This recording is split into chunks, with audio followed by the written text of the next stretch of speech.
laquelle on va vous enseigner comment créer vos bulletins, vos rapports. Donc là, ce qu'on va faire, tout d'abord, il faudra directement accéder à votre centre d'administration, centre administratif. Alors, ce qu'on va faire, on est déjà sur notre centre. Donc là, ce qu'on va faire, c'est de sélectionner par exemple notre classe ou bien notre groupe d'élèves. Donc là, par exemple, on va sélectionner le CPE, la première classe qui est CPE. Ce qu'on va faire, c'est qu'on va venir ici sur le menu des trois petits boutons et on va cliquer sur rapport, on va cliquer sur bulletin. Comme vous voyez, on n'a pas de bulletins qui ont été créés, du coup, on va procéder à la création. Donc là, on clique sur le petit bouton plus, on va mettre titre, par exemple,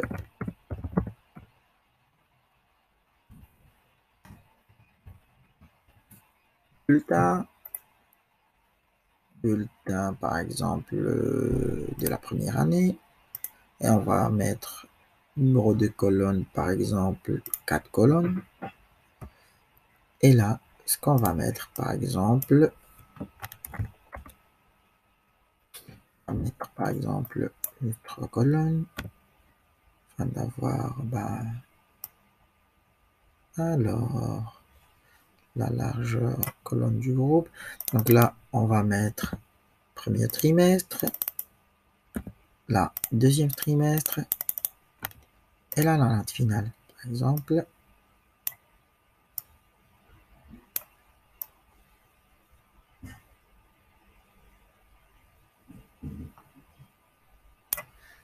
d'accord.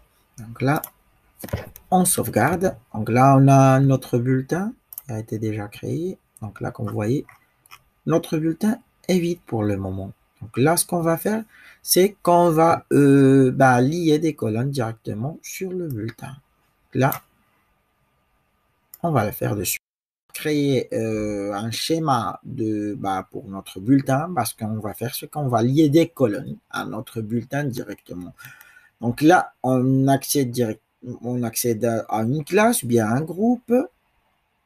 On clique sur le menu des trois petits boutons, on clique sur groupe. Et là, on a bien sûr l'option afin de modifier. Donc là, quand vous voyez le groupe, et là, juste en bas, vous voyez rapport et vous allez configurer le rapport. Donc là, rapport, on clique sur la classe, c'est du CPE, ce sont des élèves du CPE. Là, on a la classe du CPE, bien sûr, et on configure. On a un seul schéma de bulletin. Donc là, on clique sur le premier schéma. Et là, comme vous voyez, on a des exemples. Donc là, premier trimestre, deuxième trimestre et troisième trimestre. Là, on va sélectionner les colonnes. Donc là, premier trimestre, deuxième trimestre et troisième trimestre. Voilà, la moyenne. Et on sauvegarde. Sauvegarde. Et après, on revient à notre centre et on va voir que tout a été enregistré. Pour notre bulletin et après, bien sûr, avoir accédé à un compte d'un professeur afin de lier, bien sûr, des colonnes à notre bulletin, là, ce qu'on va faire, c'est de revenir pour voir notre bulletin après avoir lié les colonnes. Donc là, en cliquant sur le bulletin, quand vous voyez, on a par exemple la première matière qui est la matière d'anglais. Donc là, pour le premier trimestre, le deuxième trimestre et la note finale. Donc là, vous voyez, ça, c'était le bulletin de Anna Louise. Donc là, si vous voyez, on voit bien que ici, on a les noms de nos étudiants.